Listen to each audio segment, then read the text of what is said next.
Pemirsa, beragam stimulus untuk sektor properti dan real estate diharapkan dapat menopang kinerja emiten-emiten di sektor tersebut untuk paruh kedua di tahun ini. Stimulus tersebut tentunya menjadi bahan bakar pemulihan sektor yang sempat terkoreksi ini. Berdasarkan data Bursa Efek Indonesia per penutupan perdagangan Jumat di akhir Mei lalu, indeks IDX sektor properti dan real estate terpantau mengalami koreksi 14,91% secara year to date. Direktur PT Anugerah Mega Investama Hans Kui mengatakan sepanjang tahun ini sektor properti masih belum bangkit, apalagi sejak terdampak oleh kondisi pandemi yang mulai merebak pada 2020 lalu.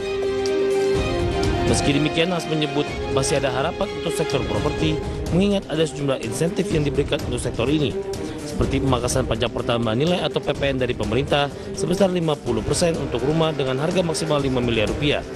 Kemudian Bank Indonesia juga ikut memberi stimulus berupa regulasi yang memungkinkan perbankan dengan non-performing loan atau NPL di bawah 5% untuk memberi kredit pemilihan rumah atau KPR dengan uang muka atau down payment sebesar 0%. Hans menilai kedua stimulus ini diharapkan dapat mendongkrak kinerja emiten-emiten properti dan real estate di paruh kedua tahun ini, sehingga pada akhirnya ikut mengerek kinerja sektoral.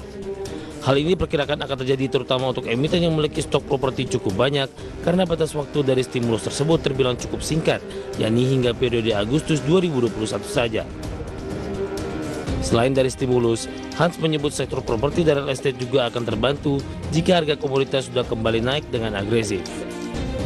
Berbagai sumber ada di channel.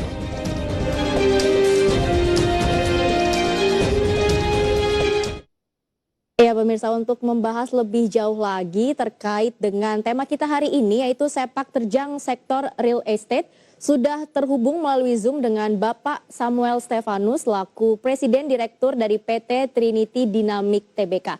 Selamat pagi Pak Samuel.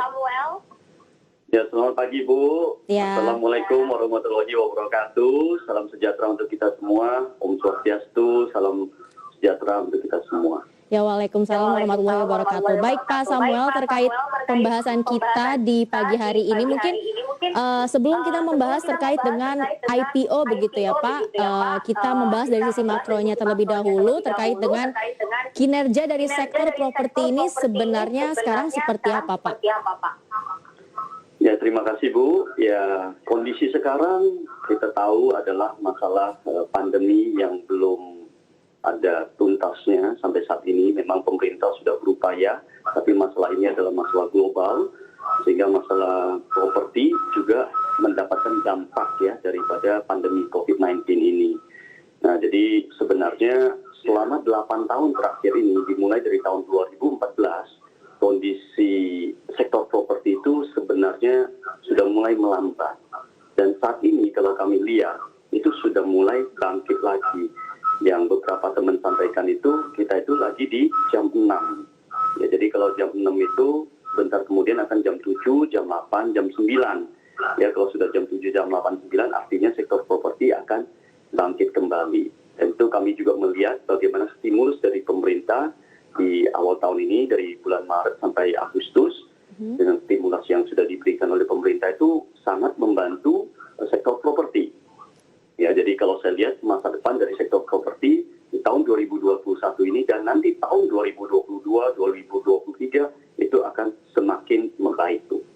Baik Pak Samuel, jadi memang ketika ada pandemi COVID-19 ini kinerja dari sektor properti sempat terkoreksi, namun saat ini sudah mulai membaik ya, apalagi ada stimulus dari pemerintah berupa diskon PPN dan lain sebagainya. Baik Pak Samuel, kita akan sambung perbincangan kita di segmen berikutnya.